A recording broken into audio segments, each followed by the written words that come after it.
Stay connected with KFI News on the hour on the half, and when it breaks, I'm Shannon Farron.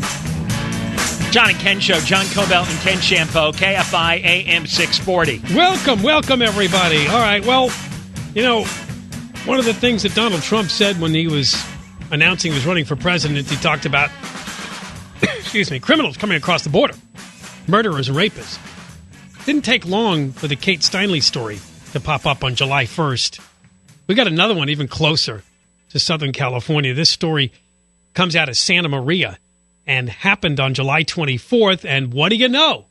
Does involve an illegal immigrant with a long arrest record. Victor Aureliano Martinez Ramirez. And a long name.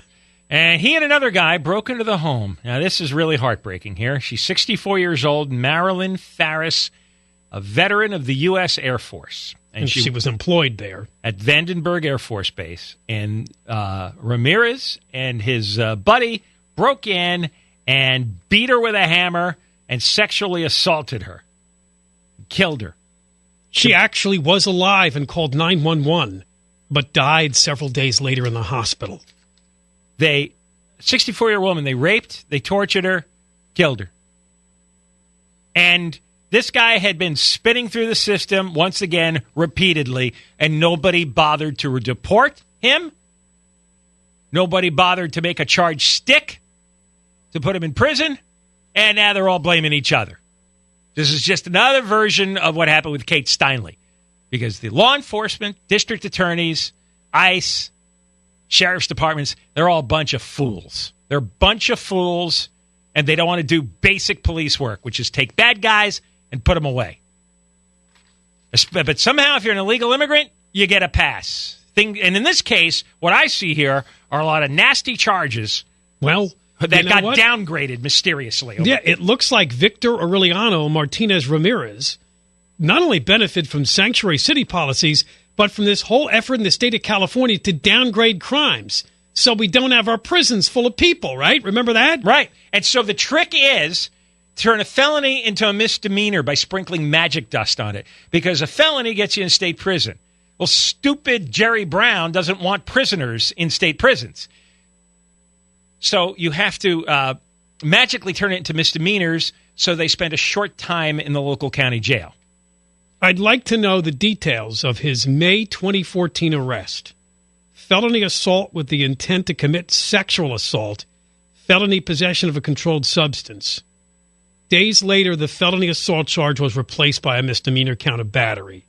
Soon after, sheriff's officials concluded they couldn't hold Ramirez without a federal warrant or a court order from immigration authorities. There's that thing again, right? We always hear that now.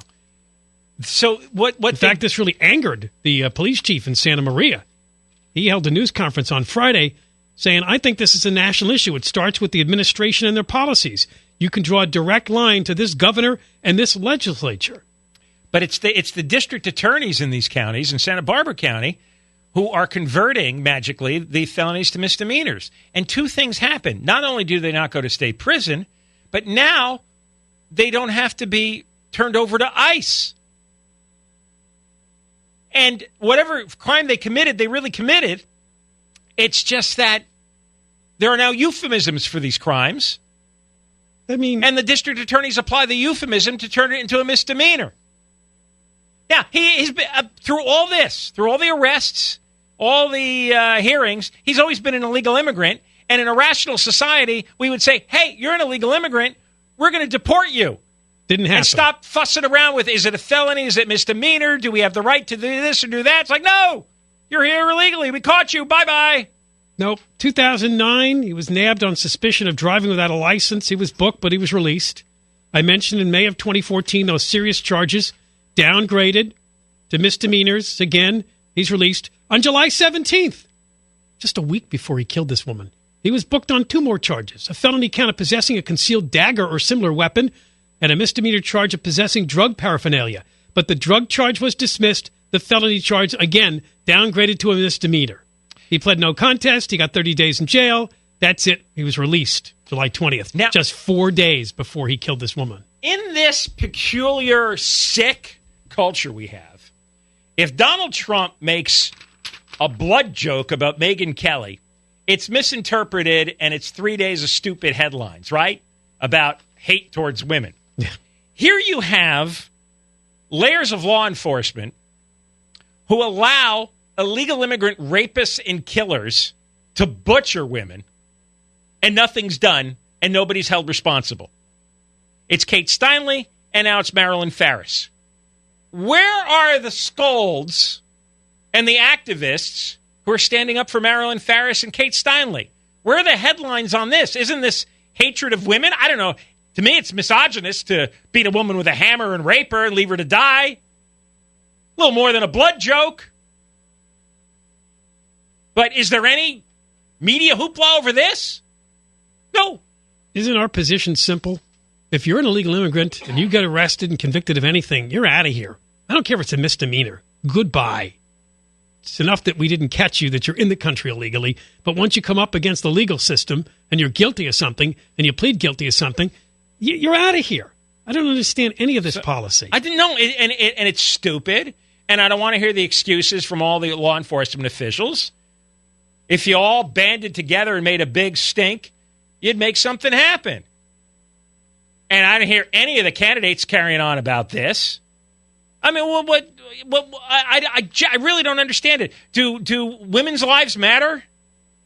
Is there a group, Women's Lives Matter? Anybody want to put a protest, wave a sign in the air? Women's lives matter. How about every illegal immigrant crime should be treated with zero tolerance? We have enough of our own criminals from our own citizens and legal residents. How about no extras? No extra crime. Now, no more crime. We have enough. The problem with Kate Steinle's killer is he kept getting back into the U.S. That's the other problem that Trump talked about. The border's not secure. So how many times did he come back? 4?